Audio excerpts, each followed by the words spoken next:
Boa noite a todos. Boa noite. Sejam todos bem-vindos. A mensagem de hoje é do livro Vinha de Luz, de Francisco Cândido Xavier, pelo Espírito Emmanuel. Cooperemos fielmente, pois somos cooperadores de Deus. Paulo, Coríntios, capítulo 3 a 9. O Pai é o supremo Criador da vida, mas o homem pode ser fiel cooperador dele. Deus visita a criatura pela própria criatura. Almas cerradas sobre si mesmos declarar-se-ão incapazes de serviços nobres.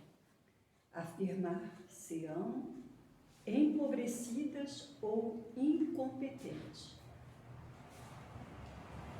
Há companheiros que atingem o disparate de se proclamarem tão pecadores e tão maus que se sentem inabilitados a qualquer espécie de concurso sadio na obra cristã, como se os devedores e os ignorantes não necessitassem trabalhar na própria melhoria.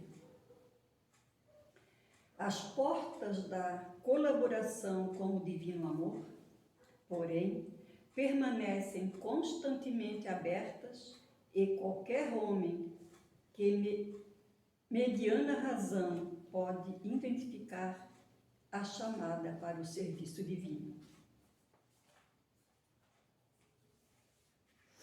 Cultivemos o bem, eliminando o mal.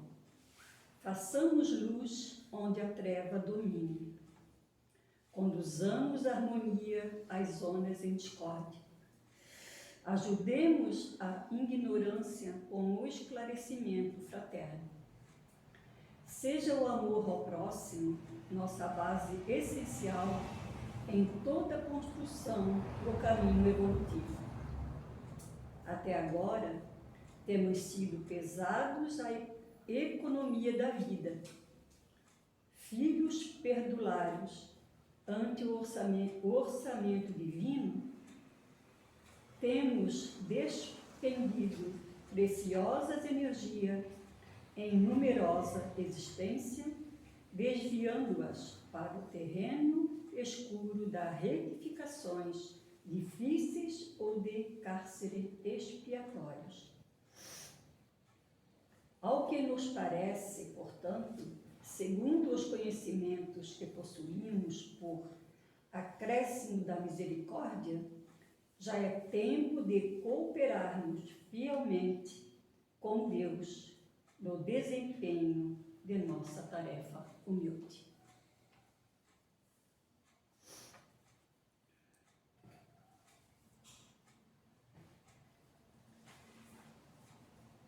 Depois dessa mensagem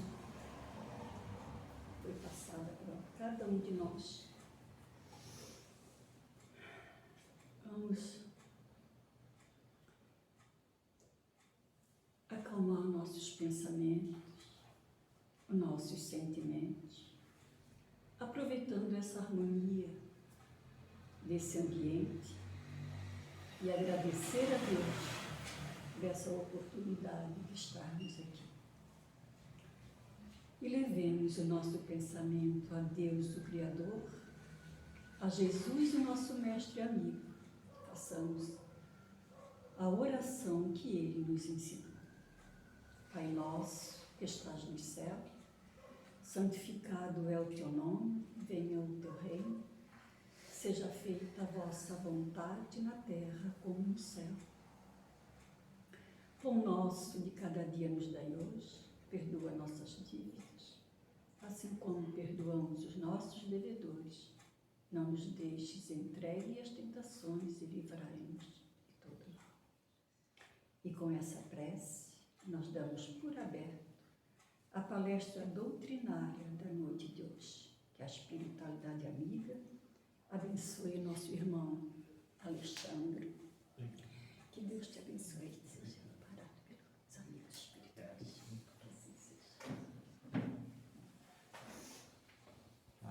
noite a todos.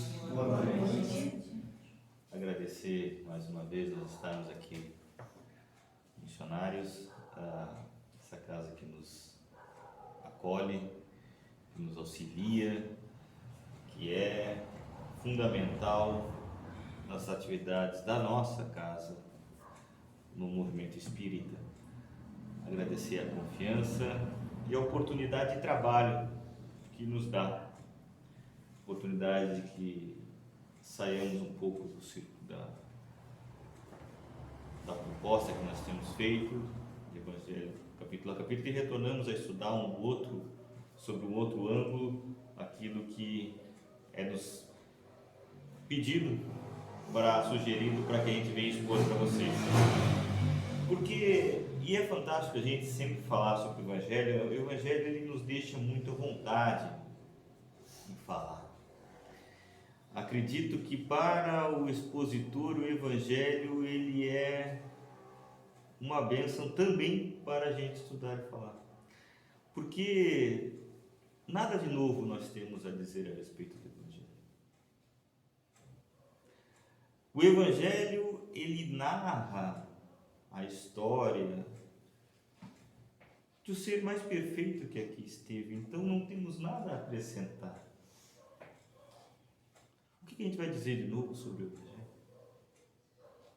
O que a gente vai tirar interpretações que nunca ninguém viu sobre o Evangelho? Está aí há 2000 anos ou mais as pessoas trabalhando isso. Mas como espíritas, aqueles que acreditam que o Consolador prometido é a doutrina espírita, nós temos como expositor uma função.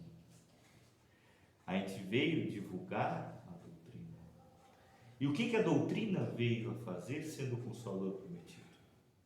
O Cristo nos diz que se nós seguirmos os seus mandamentos, cumprirmos, Ele nos mandará um Consolador prometido, que irá relembrar aquilo que lhe foi dito e esclarecer aquilo que não ficou. Então, nossa função aqui, enquanto expositor espírita, ao tratar do Evangelho, é relembrar e esclarecer aquilo que já foi dito, mas relembrar. Então, a nossa função não é trazer o Evangelho sacerdotal, é trazer o Evangelho do nosso dia a dia. O Evangelho é o Cristo, ele é caminho, verdade e vida, ou seja, é por onde nós estamos andando, é a informação correta, é a orientação correta e é a vida que vivemos. Nós temos uma vida de várias existências. Então, é para o dia a dia que serve o Evangelho. Então, nós temos que buscar relembrar aquilo que Cristo disse e aplicar ao nosso dia a dia. Porque nós podemos ver o Evangelho como algo poético, como algo para se decorar, como algo para ter um escrito bonito, uma Bíblia aberta. Mas nós temos que ver, enquanto espíritas, o Evangelho como nosso manual do dia a dia. Então nós temos que olhar para o Evangelho, para aquilo que está escrito ali e dizer: aqui está o meu dia a dia. Ele serve para o meu dia a dia. Nós temos que olhar para o Evangelho quando ler e não imaginar santos, anjos, sim imaginar humanos imperfeitos, nós aqui, e dizer: é isso que ele foi escrito. E por que eu estou falando isso? Porque me foi proposto desta vez, e eu cheguei ali para ver se estava na hora, e realmente estou seguindo a hora, então já o pessoal que fez aqui fez uma bela introdução provavelmente, mas não tem como falar sobre esse assunto sem voltar um pouquinho. Então, o título proposto para o capítulo 16 que tem como título Não se pode servir a Deus e a Mamon. Mas o que nós vamos tratar é sobre desigualdade das riquezas, que é o item 8. Desigualdade das riquezas. Só por aí começa a complexidade do tema. Por que ele é complexo? Porque ele é o nosso dia a dia. Porque ele é o motivo de muitas lamentações. Que ele é motivo de muitas vezes, alguns, inclusive nós espíritas, questionarmos a justiça divina. Ou dizer, sou tão justo com todo mundo, mas comigo eu poderia lhe ter dado uma ajudinha a mais. É desigualdade das riquezas. É a nossa vida. E Kardec captou isso. No espírito da envergadura dele, claro que captou isso. Porque antes de começar a falar aqui, antes de trazer qualquer explicação dos Espíritos, qualquer mensagem dos Espíritos esclarecendo, ele relembrou bastante. Olha, antes de começar, que geralmente ele passa um trecho, ele capta um trecho lá, ele recorta um trecho do Evangelho e já segue a doutrina dos Espíritos, depois a instrução dos Espíritos, mas ele já vai ali todo o contexto. Aqui ele começa. Salvação dos ricos. Daí ninguém pode servir a dois senhores. Quer dizer, primeira passagem. Depois ele vai falar sobre aquele mancebo rico, segunda passagem. Depois ele vai citar uma terceira, a parábola da avareza. Depois ele vai à quarta, a casa de Zaqueu. Depois a quinta, a parábola do mal rico. E assim na ordem, ele não colocou nenhum comentário aqui. Depois ele vai na parábola dos talentos. Antes de entrar no texto, ele colocou 6 parábolas para comentar. Isso é raro aqui dentro. Geralmente são trechos pequenos ou parábolas recortadas. E por que isso? Porque as riquezas, meus irmãos, a questão material e essa dificuldade ou abundância que gera o questionamento a respeito da justiça divina, ela é do nosso dia a dia. E o Cristo retratou ele nessas 6 e mais outras passagens, nos dando exemplos de que nós temos que saber conviver com a questão material. E que a questão material ela é instrumento para o nosso desenvolvimento. E ele deixa bem claro que é instrumento. E quando ele vai tratar sobre todas essas situações que ele fala aqui, que ele narra aqui, não se pode servir a Deus e a Mamon, quer dizer, você tem que escolher. Mas ele não está dizendo para descartar que nós não precisamos das coisas materiais, não. Mas a quem você vai servir? Quem vai direcionar o teu caminho? As questões materiais ou as questões espirituais? Ele vai falar a respeito daquele mancebo que chega para ele e diz que tem todas as virtudes, conseguiu já cumprir todos os mandamentos, e daí ele diz assim, então agora dá o próximo passo. E qual é o próximo passo? Vende tudo que tem e me segue. Desapega das questões materiais e me segue. É a nossa relação com o material, não é? Aí poderíamos citar também aquela passagem da questão do enterrar os mortos, né? Que um diz, não, eu deixo ele lá enterrar o meu parente para depois me seguir. Quando ele fala enterrar é porque se ele fosse lá enterrar ele teria direito à herança. Quer dizer, sempre, a questão material está sempre ali nos tentando em relação à questão divina. Ele vai falar sobre a parábola da avareza, aquele que guardou e disse agora vou botar outro ciclo, vou descansar, e disse, mal sabe que nessa noite você já não estará mais aqui. Zaqueu, que cometeu vários erros, vários desacertos, o desvio com a sua riqueza, mas soube reconhecer a salvação, Yeshua, e tomar o caminho, né? Alguns dizem, inclusive, que Zaqueu teria sido o apóstolo que escolhido depois de Judas, alguém que fale sobre isso. Quer dizer, ele seguiu, embora tenha todo o caminho, mas isso quer dizer o seguinte: nunca é tarde para que a gente acerte. Não é porque a gente tomou um caminho errado que agora foi. Nós estamos aqui para acertar. Nunca nos deixemos levar por essa situação. Nunca é tarde demais. Se o Chico nos diz que se nós não podemos voltar atrás e fazer um novo começo, podemos começar agora a fazer um novo final. Mas se nós não fôssemos espíritas, não tivéssemos esse espírito para nos iluminar, a gente poderia dizer o seguinte: olhem para Paulo. Enquanto Saulo, o que ele fez de atrocidades? E depois se tornou, se não, com certeza, aquele que dedicou aos gentios o maior deles, o que trabalhou mais, para os gentios, para nós. Então nunca é tarde para começar. E Jesus vai usar Zaqueu para nos exemplificar isso em relação ao uso indevido das riquezas. É possível, sim. Não é?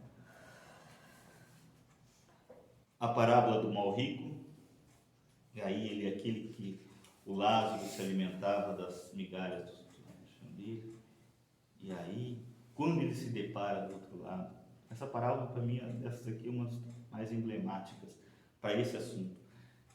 E daí ele chega do outro lado e vê Lázaro lá numa situação boa, e ele ali ardendo com sede, e pede para que o pai Abraão autorize que Lázaro molhe o dedo e molhe a boca dele para saciar a sede. Daí ele não. Só que tem um pedido dele. Ele pede para que volte aos irmãos para contar o que está acontecendo, para que os irmãos não cometam o mesmo erro e dividam a sua riqueza.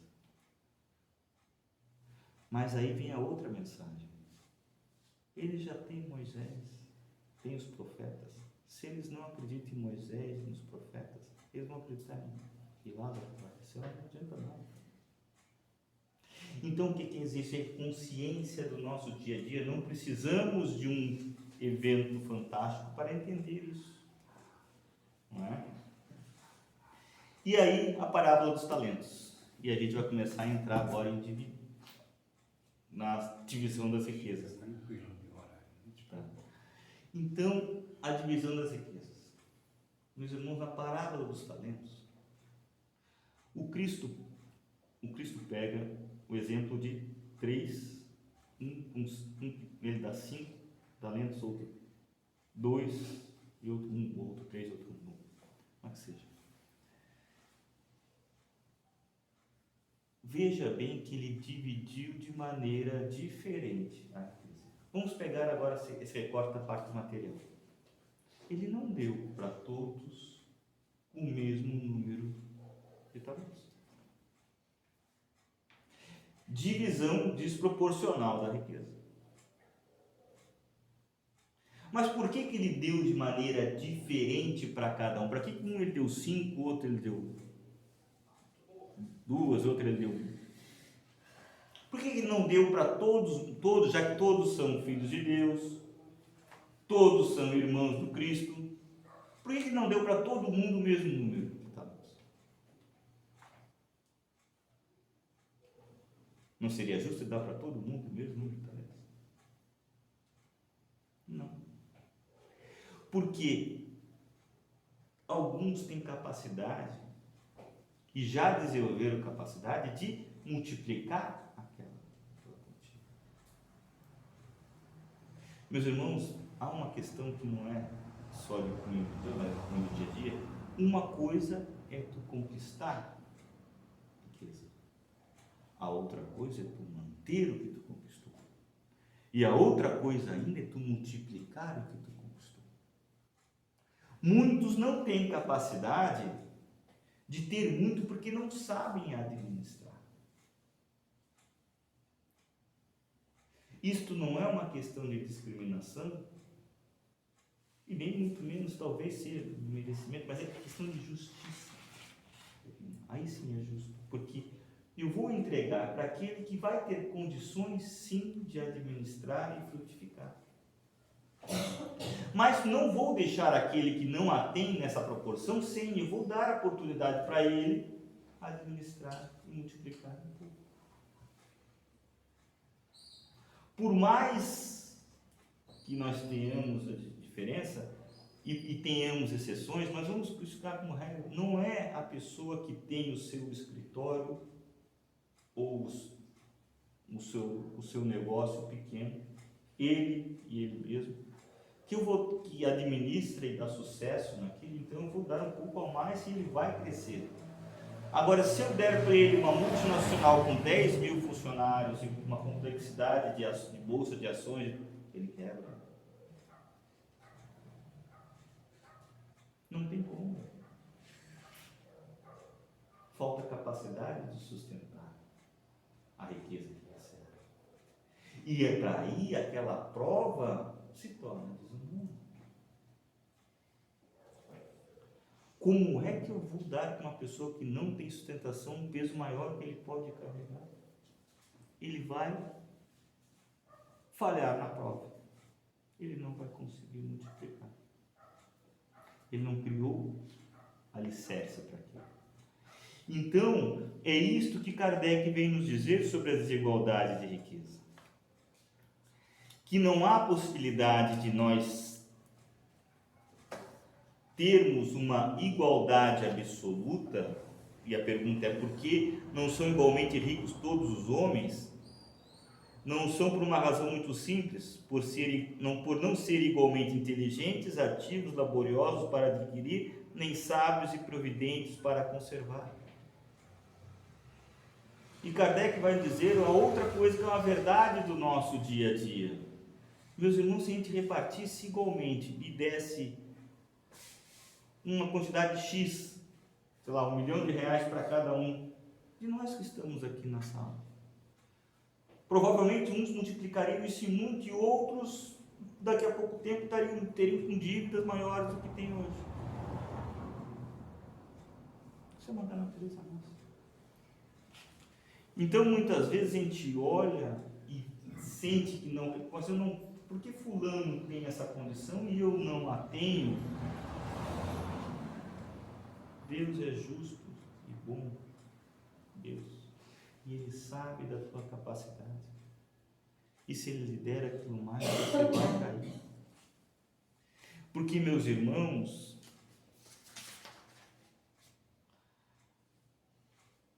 se Ele dividisse a riqueza em igualdade, a riqueza que existe no mundo em igualdade, nós teríamos pouca coisa para cada um. Então não dá para ser dividido, que daí ela não se torna riqueza. Ela não faz tanta diferença. Mas se a riqueza estiver concentrada em muitas pessoas que produzem, é diferente. Mas esta é a grande prova. Claro que a gente entende que as pessoas querem ter seu bem-estar. Existem situações extremas de uma abundância que é totalmente mal conduzida e a outra miséria que é absurda de se imaginar que existe. Existem esses dois extremos. Não se sabe por qual razão um vive naquela situação e o outro está jogando fora tanta oportunidade. E também não vou aqui repetir o que ele diz, daqui um pouco o mendigo de hoje era o rico de ontem, o rico de ontem vai ser o mendigo. Isso cabe a Deus. Não sei se é por esse motivo. Não sei nem se é por motivo de vida passada que ele está nessa situação. Pode ser que nasceu muito bem e quebrou, e pode ser que também nasceu muito pobre e se tornou. Pode ser por evento. Então, isso aí eu não vou entrar nesse mérito. Acho que as coisas não são tão simples assim. Mas essa divergência é para que a gente produza.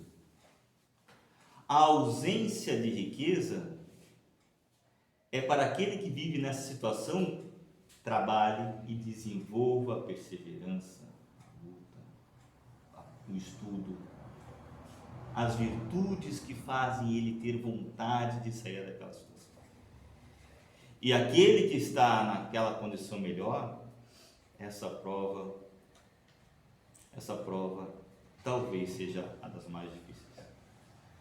Talvez não. Kardec vai nos dizer. Olha o que Kardec nos diz aqui. Vocês já estudaram. Sem dúvida, pelos arrastamentos a que dá causa, pelas tentações que gera e pela fascinação que exerce, a riqueza constitui uma prova muito arriscada, mais perigosa do que a miséria. Isso é Kardec. E é. Quer ver? Eu vou dizer para vocês por que é fácil entender que é. Vamos lá. O Alexandre, ou uma pessoa que gosta muito de doce, e ele precisa perder peso para ter saúde.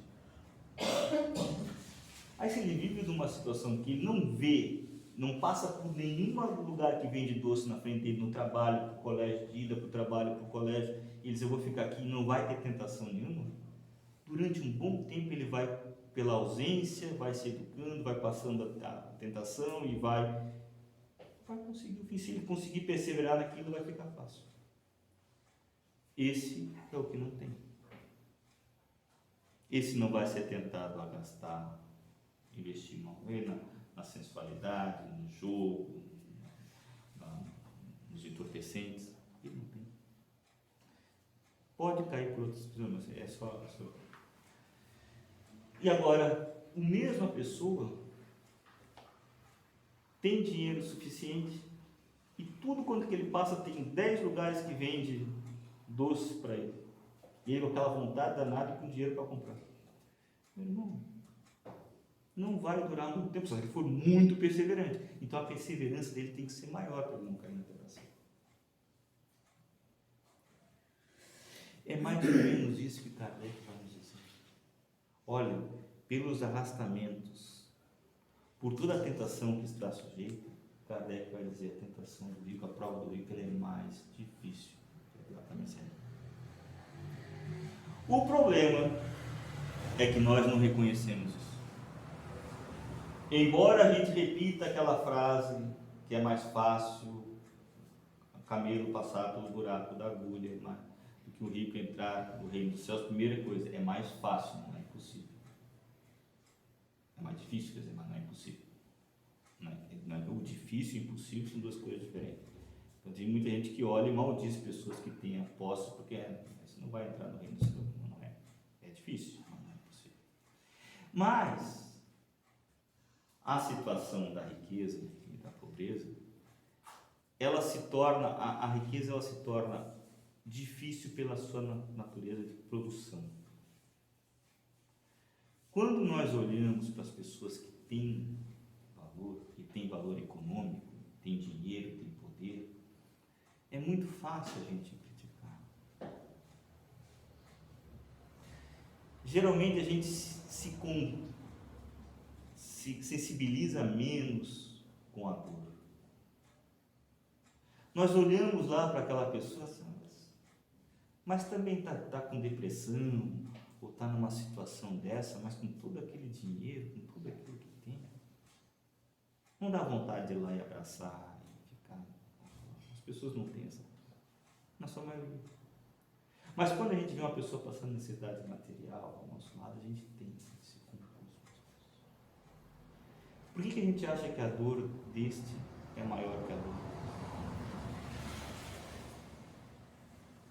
Porque realmente a gente acredita lá no fundo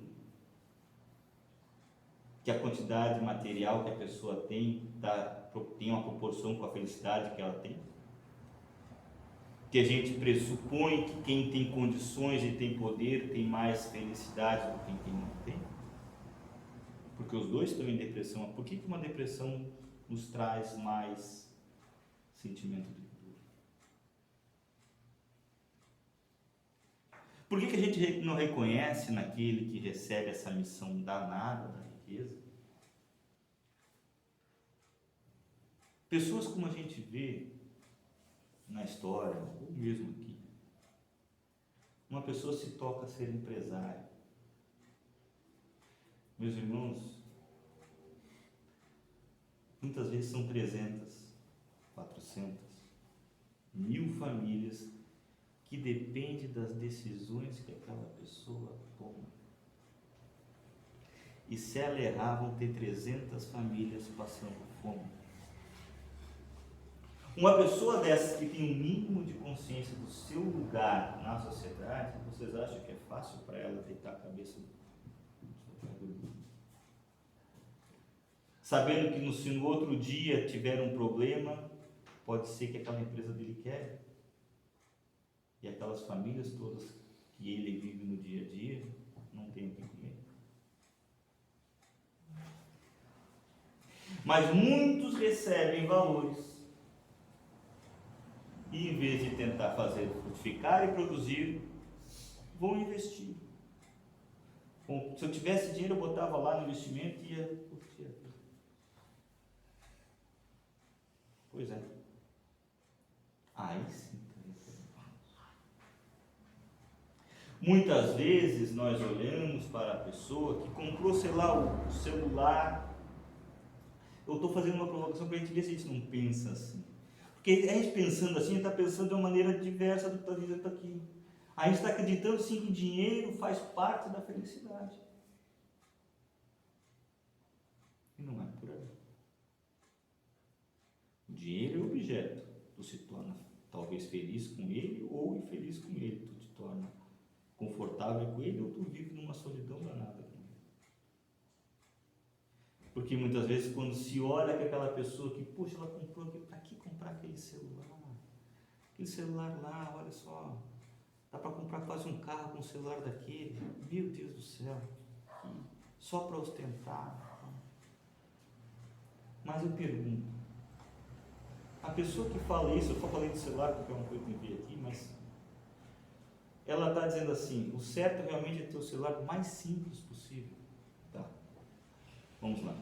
Se tu acredita que isso é o certo, isso te deixa tranquilo, tu estás realmente usando o que sobra, que tu nunca estava juntando para não guardar para dividir ali, então não precisa fazer nenhum comentário, porque você já está fazendo o correto, o suficiente para ti, então tu já estás feliz com a tua decisão. Mas se tu está dizendo isso aí, mas se tu tivesse aquele valor, tu também compraria aquele celular, daí tu está dizendo, daí tu estás com inveja.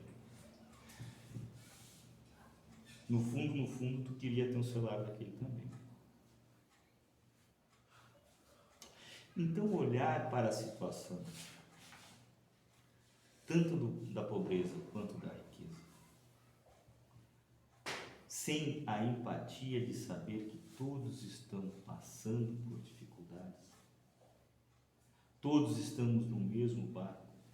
Talvez a dor não seja igualmente para um ou para outro, mas para aquele que talvez esteja numa situação de mais condições financeiras, faça sentido aquilo que em muitos finais em orações de final de palestra a gente escuta, a gente que visita várias casas, vamos orar pelos nossos sei lá, políticos ou pessoas que tenham condições, né, que governem.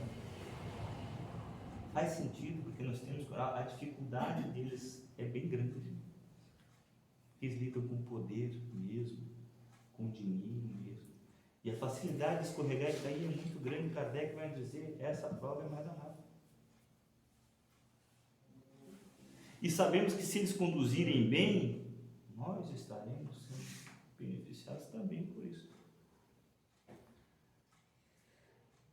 E não devemos julgar.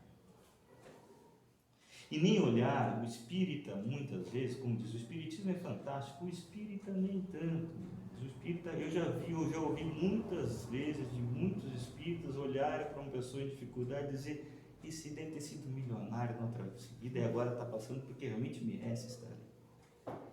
Não julga. Não sabes por que a pessoa está ali. Não funciona assim.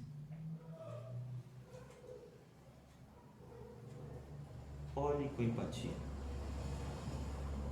E nem também olhe para aquele que tem condições e diga assim, viu, está gastando, na próxima vez vai vir como mendigo. Não amaldiçoe. Abençoe, peça para que a pessoa faça bom uso, bom proveito, a sociedade toda irá se beneficiar com isso. E mais,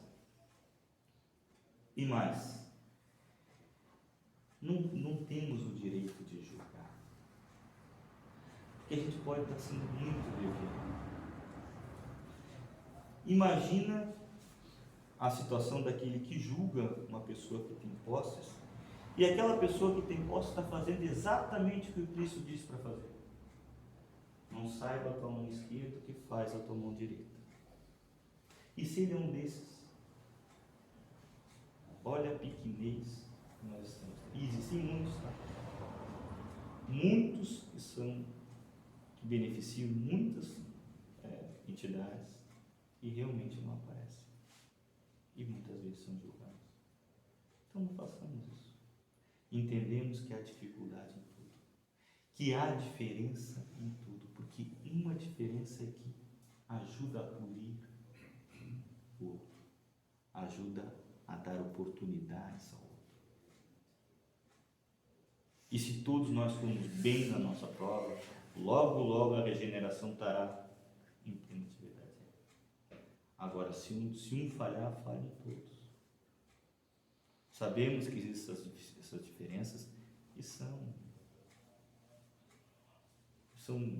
entristecedoras quando a gente se depara. Só que existe um ser perfeito no comando do barco. Tenhamos certeza de que Ele está dentro do barco e no comando. E deixe que vai vir a tempestade. Vai balançar, vai soprar vento. Mas se Ele está no comando, ela irá se acalmar. Então, diante das dificuldades, não vamos maldizer a justiça divina e nem duvidar dela. Saber que Ele nos entrega talentos, esperando que a gente multiplique-os, que a gente faça frutificar. E se uns receberem mais do que a gente ou menos do que a gente, é porque está de acordo com a capacidade que eles têm de trabalhar e multiplicar aquilo que receberam. Inclusive as provas difíceis da miséria, elas podem ser multiplicadas em virtudes, assim como as da riqueza. Então, o que eu trouxe para vocês hoje à noite era para que a gente refletisse sobre isso, sobre essa situação que é o nosso dia a dia, que é a nossa relação com as questões materiais e a relação que a gente tem de observar essas situações e dizer para todos que não duvidamos da justiça divina. Se existe desigualdade das riquezas, é porque ela é necessária e positiva a todos nós. Muito obrigado pela atenção, muito obrigado pela recepção, pela oportunidade, e fiquem todos com Deus.